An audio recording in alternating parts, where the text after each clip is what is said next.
नमस्कार, बोल क्लब आजाद है तेरे। मैं अभिसार शर्मा। कार्यक्रम शुरू करने से पहले आप सबसे एक बार फिर मेरी अपील कि मेरे इस कार्यक्रम को कम से कम अपने 5 दोस्तों के साथ साझा करें, फॉरवर्ड करें व्हाट्सएप और एसएमएस के जरिए, ताकि आप और हम मिलकर गोदी मीडिया के झूठे प्रोपेगेंडा को धराशायी कर सकें।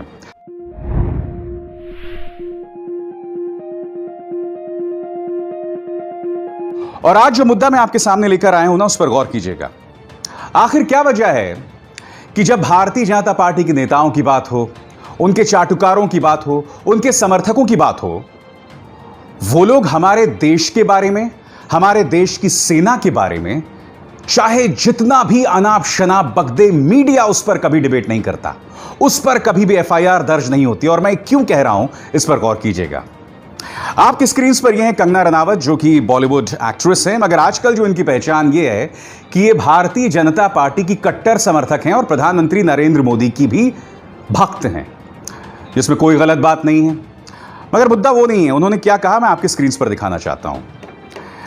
वो इस ट्वीट के जरिए कह रही हैं कि जिस तरह से मुझे शिवसेना के सांसद संजय राउत ने धमकी दी है कि अगर तुम्हें मुंबई पसंद नहीं है या मुंबई पुलिस पसंद नहीं है तो वापस चले जाओ, मुंबई से चली जाओ।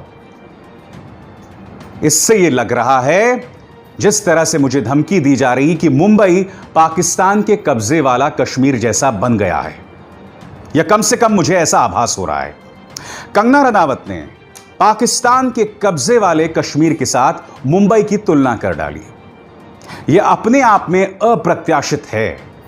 कल्पना कीजिए यही बात आमिर खान ने कही होती, शाहरुख खान ने कही होती, नसीरुद्दीन शाह साहब ने कही होती, तो क्या आप अंदाजा लगा सकते हैं कि मीडिया में इस पर 24 घंटे डिबेट्स होता, उन्हें देशद्रोही बता दिया जाता, जैसे पहले भी किया जा चुका है, और कई जगह पे एफआईआर दर्ज हो जाते। मगर कंगना रनावत के सामने किसी भी न्यूज चैनल ने, किसी ने एक शब्द तक नहीं कहा। और मैं आपको बताता हूं यह क्यों चिंताजनक है। आपको गौर करना पड़ेगा भारत के मानचित्र पर, और भारत के मानचित्र पर अगर आप गौर करें तो पाकिस्तान के कब्जे वाले कश्मीर को भी भारत के कश्मीर का हिस्सा बताया गया है, क्योंकि हमने संसद के अंदर यह प्रण लिया था कि पाकिस्तान के कब्जे वाला कश्मीर, उसे भी हम भारत में शामिल करेंगे। मगर दिक्कत क्या है, मैं आपको बताता हूं। आपकी स्क्रीन पर यह जानकारी, जिसके मुताबिक पाकिस्तान के कब्जे वाले कश्मीर में इस वक्त 55 आतंकवादी शिविर हैं, जिनमें एक अनुमान के मुताबिक कम से कम 5000 आतंकवादी जो हैं वो ट्रेनिंग ले रहे हैं। इन्हीं आतंकवादियों को भेजा जाता है भारत के अंदर टेरर अटैक्स करने।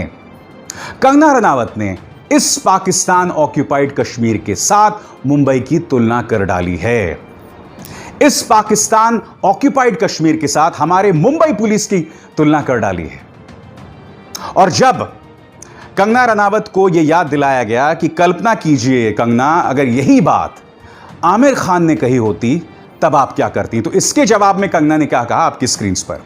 कंगना ने कहा कि जब आमिर खान और उनकी पत्नी ने असहिष्णुता पर, इंटॉलरेंस पर अपनी बात रखी थी, उस वक्त किसी की हत्या नहीं हुई थी। उस वक्त किसी ने फिल्म इंडस्ट्री के अंदर ड्रग कार्टेल को एक्सपोज नहीं किया था। उन्होंने यह तक भी कहा कि उस वक्त किसी ने भी किसी को देश छोड़ने के लिए नहीं कहा था। कंगना रनावत, आप कितनी भोली हैं या कितनी मासूम हैं मैं नहीं कह सकता। मक्कार शब्द का मैं इस्तेमाल नहीं करूंगा क्योंकि अच्छा नहीं लगता। मगर मैं आपको बता दूं कि जब आमिर खान ने इंडियन एक्सप्रेस के रामनाथ गोयनका अवार्ड्स के समारोह में वो बात कही थी जिसको लेकर उन्हें लगातार निशाना भारतीय जनता पार्टी ने लगाया था, तो मैं क्यों उन्होंने वो बात कही थी मैं आपको बतलाना चाहता हूं। इन चेहरों पर गौर कीजिए। अखलाक, पहलू खान, जुनैद, इन तमाम लोगों को बिल्कुल तालिबानी अंदाज में, जैसे अफगानिस्तान में तालिबान मौत की सजा सुनाता था लोगों को, उसी तरह से इन लोगों को मौत की घाट उतारा गया था।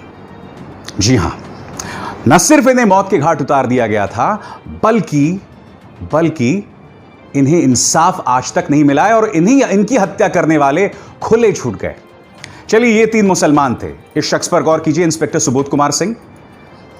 इंस्पेक्टर सुबोध कुमार सिंह की हत्या हो जाती है, भीड़ हत्या कर देती है, और इनमें से जो एक हत्या का आरोपी था उसे भारतीय जनता पार्टी नर्स सम्मानित करती है, बल्कि उसे पार्टी में भी शामिल कर देती है और उसके बाद जब बवाल होता है तब वो यू टर्न ले लेते हैं। अब एक और तस्वीर पर गौर कीजिए, आप जयंत सिन्हा को देख रहे हैं। जयंत सिन्हा यहां पर मॉब लिंचिंग के जो गुनहगार हैं, आरोपी भी नहीं गुनहगार हैं, उन्हें सम्मानित कर रहे हैं। अब इस तस्वीर पर गौर कीजिए, योगी जी की 2019 की लोकसभा चुनाव से पहले रैली है और यहां पर सबसे आगे वाली पंक्ति में अखलाक की हत्या के आरोपी बैठे हुए हैं। जी हां कंगना रनावत, जब आप ये कहते हैं ना कि आमिर खान ने अगर इंटॉलरेंस की बात की तो उससे पहले किसकी हत्या हुई थी? हत्या तो ढेरों हुई थी, मगर सबसे ज्यादा चिंताजनक बात कि जिस पार्टी की आप पैरवी करती हैं, उसी पार्टी के नेता हत्यारों को सम्मानित करते हैं। उसी पार्टी के नेता इस तरह से उन्हें कंधे पे चढ़ा के घूमते हैं। दिक्कत यह है, इसलिए आप में और आमिर खान में यह बड़ा फर्क है। और कंगना रनावत ने उस ट्वीट में यह भी कहा था कि इससे पहले किस व्यक्ति को देश छोड़ने के लिए कहा गया था। मैंने कहा ना, कंगना या तो आप बहुत भोली और मासूम हैं या फिर आप जानबूझकर चीजों पर गौर नहीं करती। 2014 सत्ता में आई ही थी भारतीय जनता पार्टी और इस शख्स गिरिराज सिंह ने यह कह दिया था कि जो लोग प्रधानमंत्री नरेंद्र मोदी का विरोध करेंगे वो पाकिस्तान चले जाएं।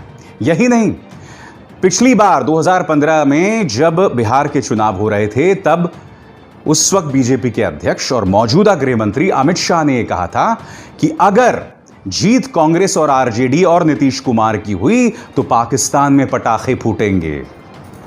जी हां, पाकिस्तान में पटाखे फूटेंगे, इतनी बड़ी बात कही थी। और आपने कंगना रनावत बहुत ही सुविधावादी तरीके से इन बयानों को नजरअंदाज कर दिया। जी हां, मुझे आपकी मासूमियत पर तरस आता है, मुझे आपकी सुविधावादी राजनीति पर तरस आता है। और आज जो आप मुंबई पुलिस को गाली दे रही हैं ना, मैं आपको याद दिला दूं कि कुछ ही महीनों पहले की बात है, आपने मुंबई पुलिस की मंच से तारीफ की थी और ये जो मैं वीडियो आपको दिखा रहा हूं ये आप ही के ट्विटर हैंडल पर मौजूद है। सुनिए उस वक्त कंगना रनावत जब देवेंद्र फडणवीस मुख्यमंत्री थे, मुंबई पुलिस की किस तरह से तारीफ कर रही थी, सुनिए। So nice to be here, इस शाम का आज हिस्सा बनकर बहुत गर्व महसूस हो रहा है, क्योंकि जो मुंबई पुलिस है हमारे लिए अपना सारा वक्त देती है और हमारे लिए जो करती है उसके बदले में बहुत ही छोटा एक it's a token of love from our end, so it's really nice to be here. मैं आपको एक बात बता दूं, मैं दिल्ली में भी रहा हूं, नोएडा में भी रहा हूं, मुंबई में भी जाता रहता हूं बीच बीच में।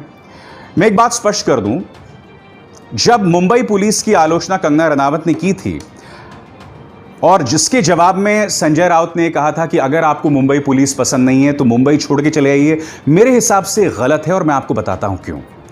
क्योंकि बतौर नागरिक हमें पूरी आजादी है अपनी पुलिस की आलोचना करने के लिए। सिर्फ इसलिए कि आप भारतीय जनता पार्टी के समर्थक हैं, इसका मतलब यह नहीं कि आप दिल्ली पुलिस की आलोचना नहीं करेंगे या उत्तर प्रदेश पुलिस की आलोचना नहीं करेंगे। उसी तरह से कंगना को आजादी है मुंबई पुलिस की आलोचना करने के लिए।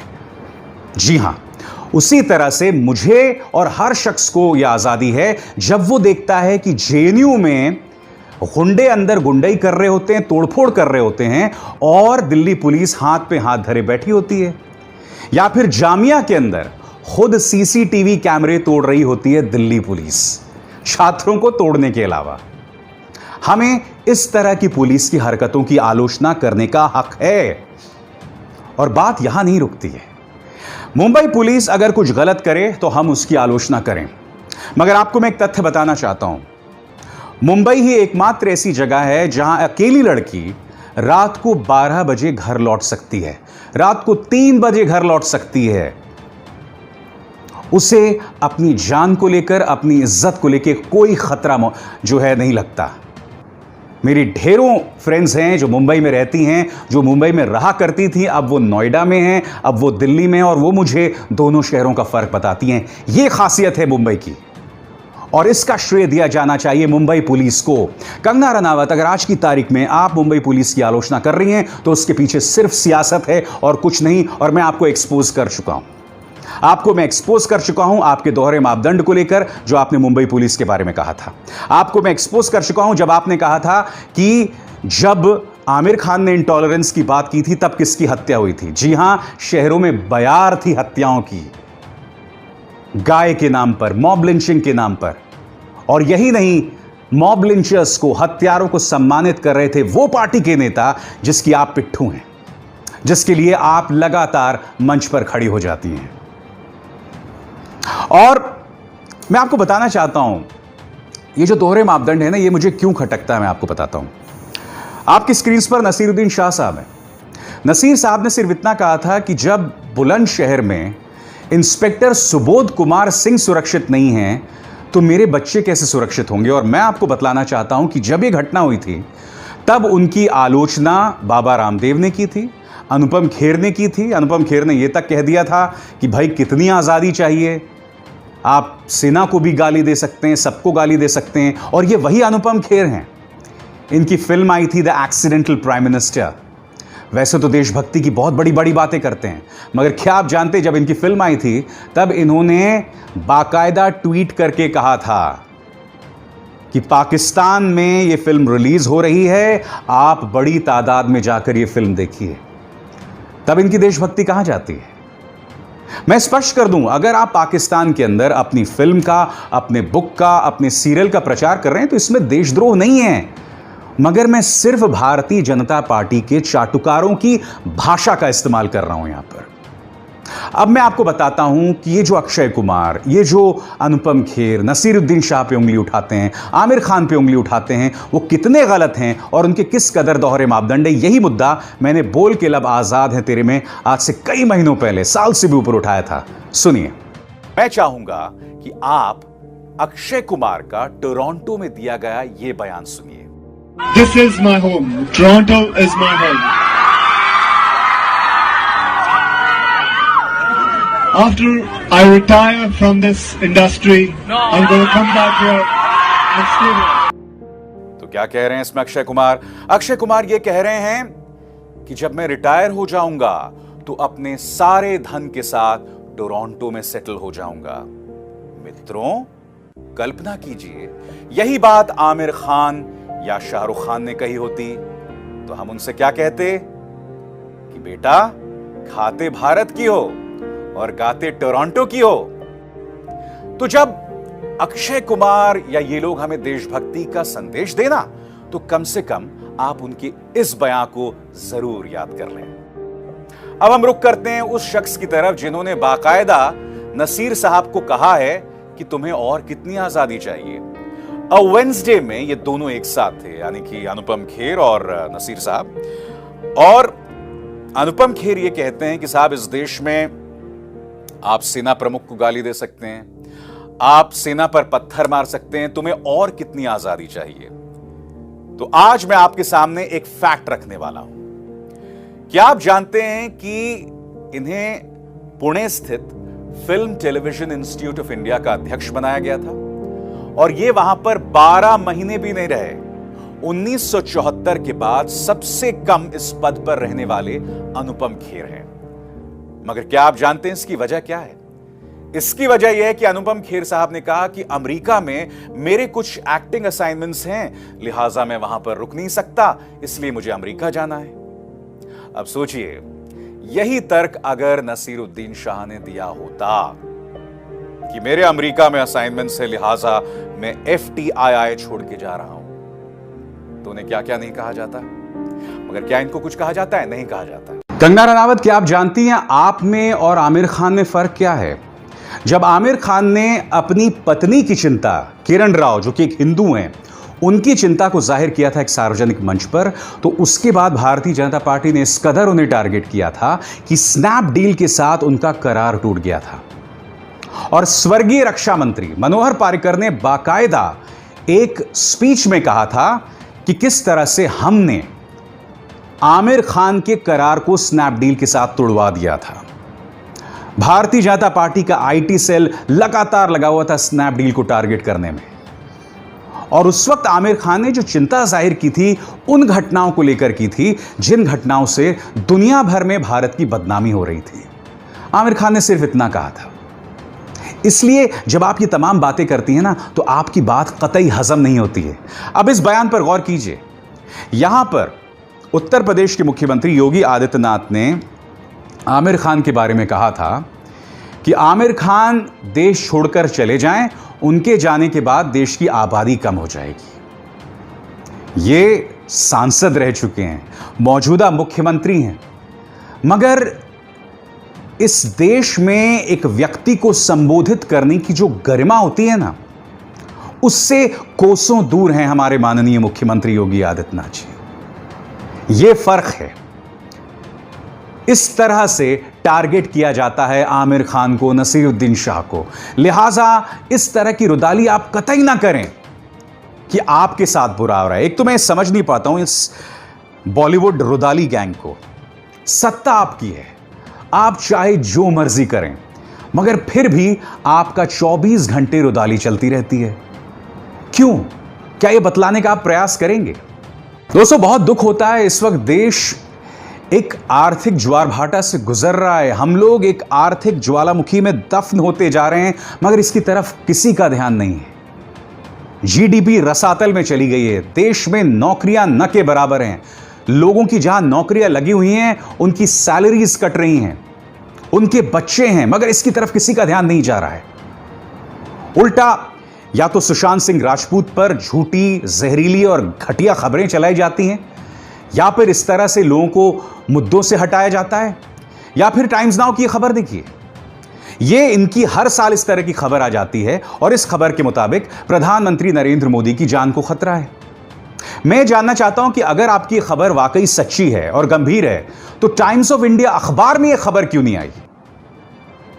अगर यह खबर इतनी बड़ी है और हर बार इस तरह की खबरों के साथ ये लोग आ जाते हैं, आज से कुछ महीनों पहले बिल्कुल यही खबर के साथ ये लोग आए थे।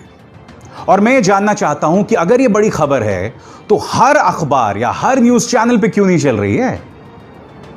यानी कि जब भी मैं देखता हूं कि किसी ना किसी संकट में ये सरकार है या ये पॉलिटिकल पार्टी है, तो इनके जो पिछलग्गू न्यूज चैनल हैं, इस तरह की खबरों के साथ आ जाते हैं कि प्रधानमंत्री नरेंद्र मोदी की जान को खतरा है। प्रधानमंत्री नरेंद्र मोदी हमारे प्रधानमंत्री हैं, उनकी सुरक्षा को लेकर हम सबकी चिंताएं हैं, हम सबको चिंतित होना चाहिए अगर ऐसा कोई खतरा मौजूद है।